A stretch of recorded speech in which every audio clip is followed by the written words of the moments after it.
Chapter 3, Building a Startup Nation, Aneida Bajraktari Bicja, founder, Balkans Capital. Let's do it. Let's start now. We are again at the pyramid. We meet with Aneida. Yes. Yes? That's correct spelling. Good. Thank you. I remembered that.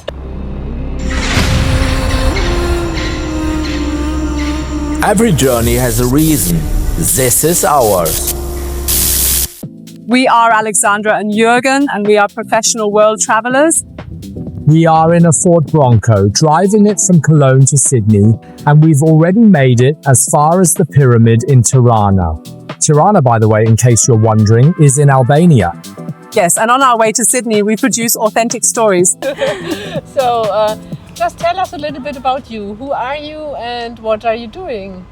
Well, right now I'm wearing many hats. So I'm a founder building companies, but I'm also someone who helps other founders build and scale their companies. So right now, one of my companies is Balkans Capital.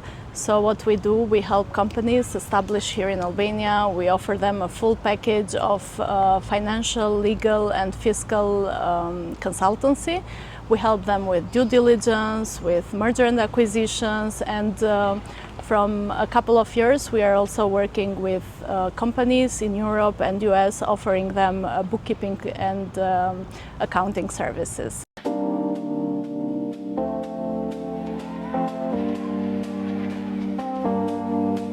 Morning stars above the street. Every heartbeat finds a beat. Coffee steaming in the sun.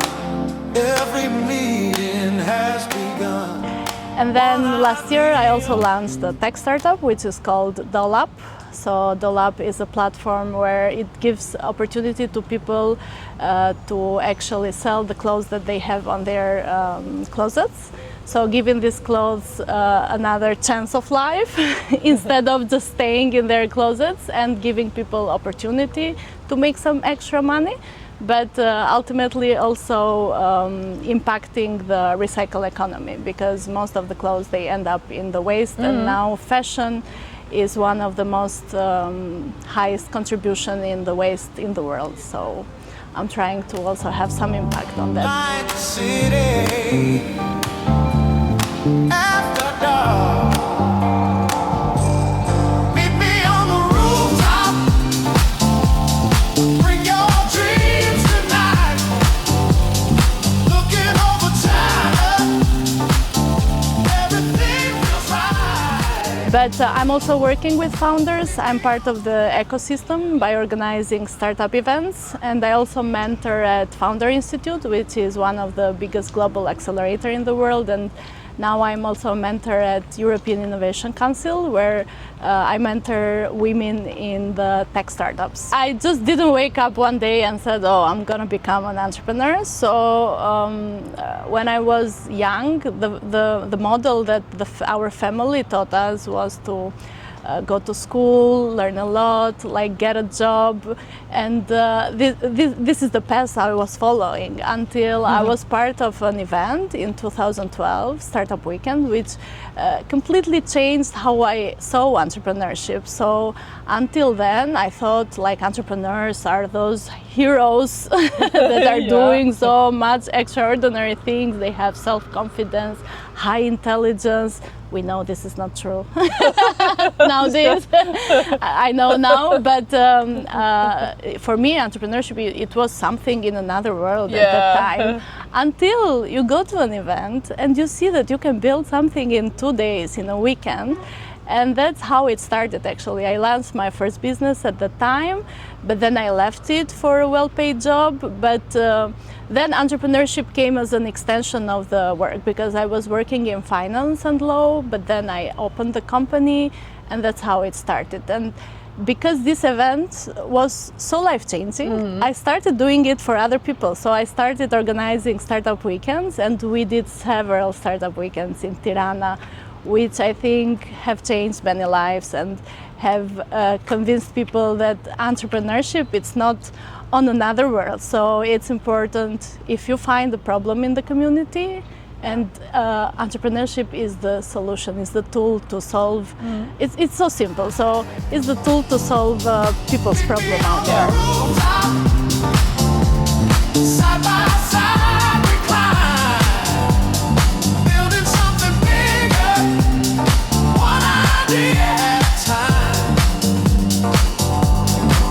Every language, every face, different story. How would you describe Albania's startup and innovation ecosystem today? I think there is a lot of energy. If I compare it to the first ever event that happened, which was the one I was part in 2012, it has changed so much. I mean, at the time, we didn't have these communities, we didn't have mentorship, we didn't have all these actors that are nowadays helping founders go from idea to MVP to scaling companies. I think it has changed a lot, and there is a lot of energy going around. It has also shifted young people mindset. I mean, in 2012, if you could ask a person what do they want to become, they would say, of course, a regular job, but most of them, they wanted to work for the state because that was a stable job. But for young people nowadays, this has changed a lot. So now people want to become entrepreneurs. They want to solve problems, and I think all these opportunities are coming to young people also because of technology. Because nowadays it's easier to start a company from Albania and scale it global with a team, a small team here, and this hasn't been possible. But what I would love to see more in the ecosystem is more companies going from early stage to the growing businesses. Hear the people, hear the sound. Every future starts right now.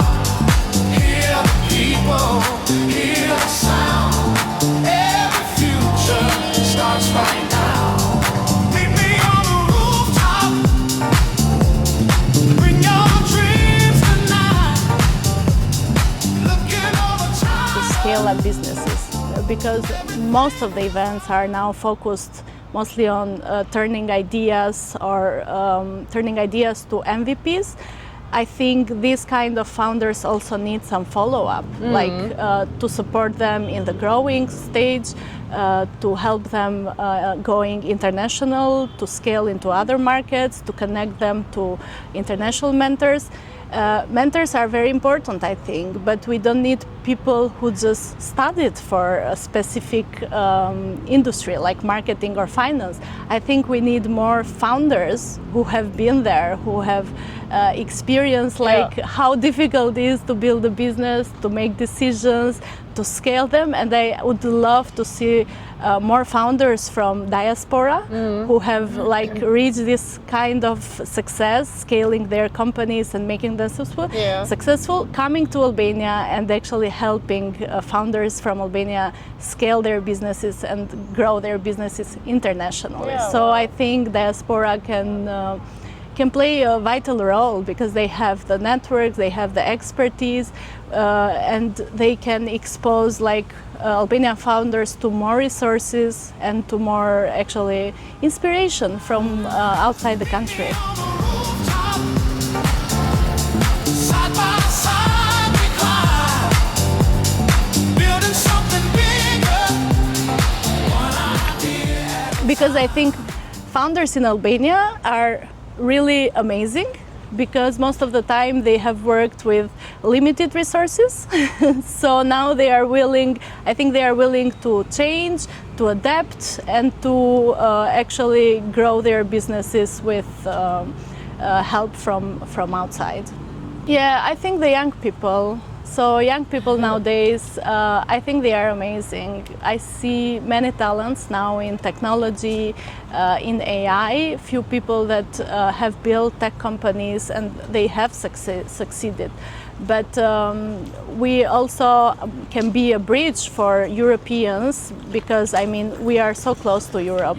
and companies in Europe can come and use Albania as a place to test their ideas, to have small teams here so they can start from Albania to go international, because it's most cost effective idea and the talent is here.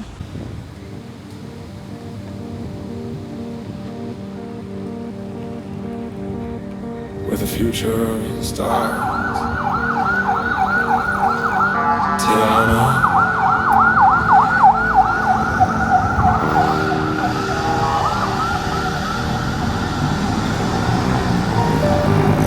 Where the future starts.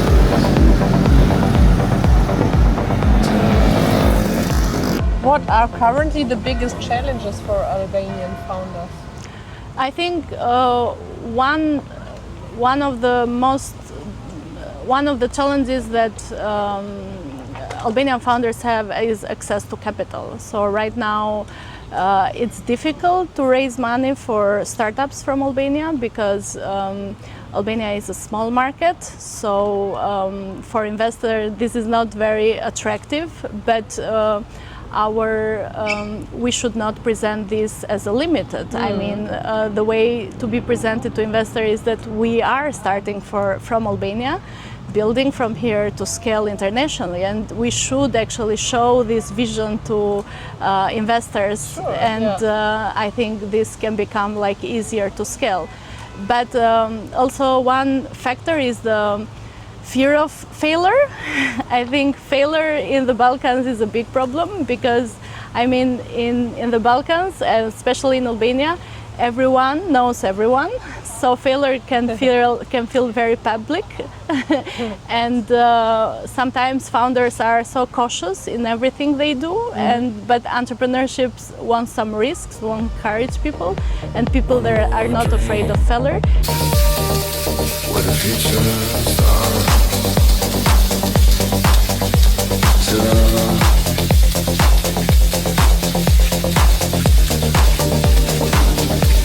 Tomorrow never ends.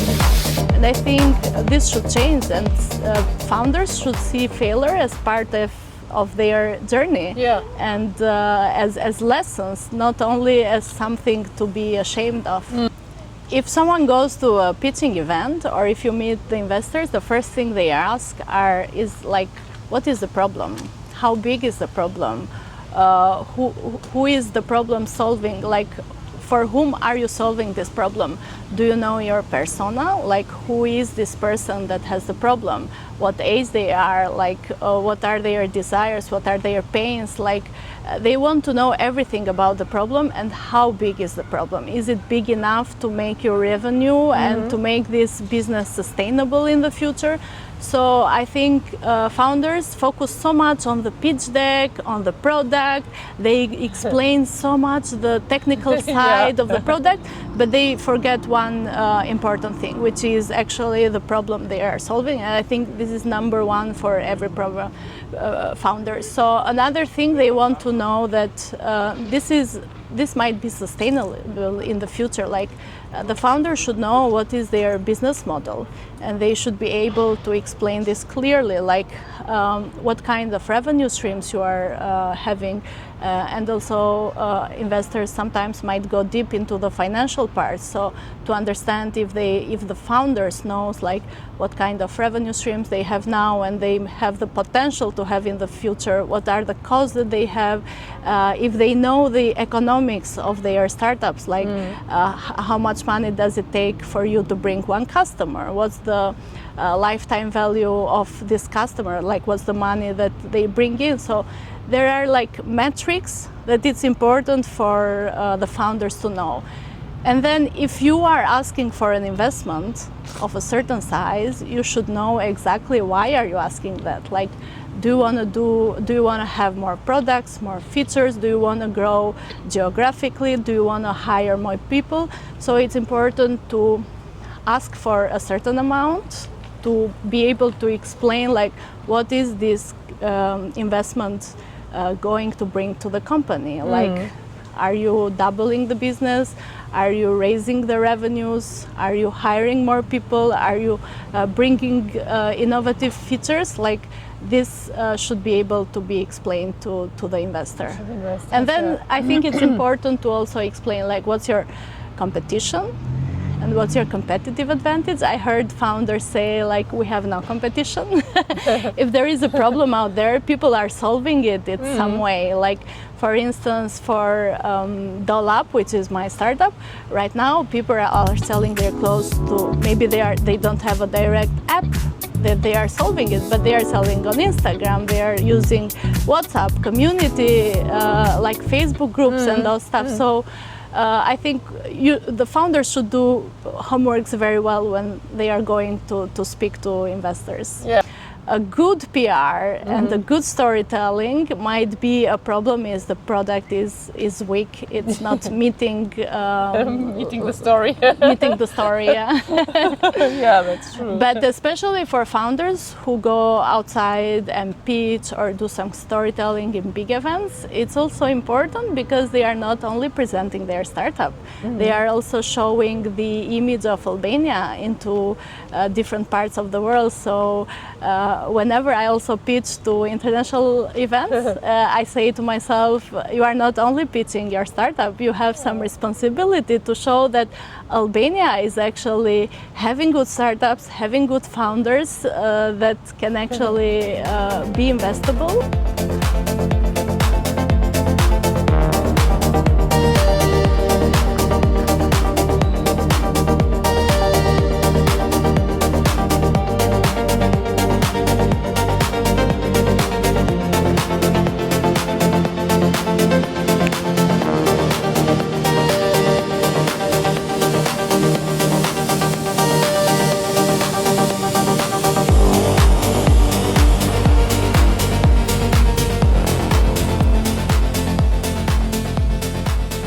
And what makes Albania interesting for international investors? What do you think? What are the most advantages compared to other Well, countries? I mentioned it's the young people especially. We have very big talents. And right now there are industries which need a lot of founders and investment to go into because they are not clearly regulated. For example, tourism technology. Like tourism, it's growing a lot, but we still miss like the infrastructure, like the digital payments, the booking system, and everything, so that the tourists can have a smooth, let's say, journey in Albania and not only come here and just go places. And now that Albania is preparing to enter the European Union, I think there is a real need for startups that are focused on compliance, GDPR, and all everything that companies in Albania need to do to be compliant with the European market. So, but I think it's important that also the legal framework is sustainable, because if investors or founders come here, they want to have like clear rules, transparency, good rules. It's important to attract investors here. Looking ahead, where would you like Albania's innovation ecosystem to be in 5 years? I think I would love to see a more mature startup ecosystem where the focus is not only on the early stage companies, but also helping companies grow and scale in other countries as well. I would also love to see the diaspora contributing more to Albania, because they have the capital, but they also have the knowledge, and they can introduce founders and the ecosystem actually to international networks. I would love to see more Albanian startups scaling internationally, and hopefully having big names there outside solving global problems. I will continue building companies and also like helping founders build their companies, because this is like something that I love to do.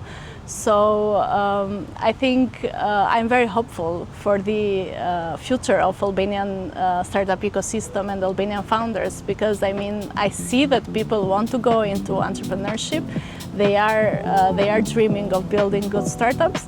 They just need some help to go there. Thank you very much for your time. Thank you. It was very interesting input. Thank you. And we are looking forward to seeing you on YouTube.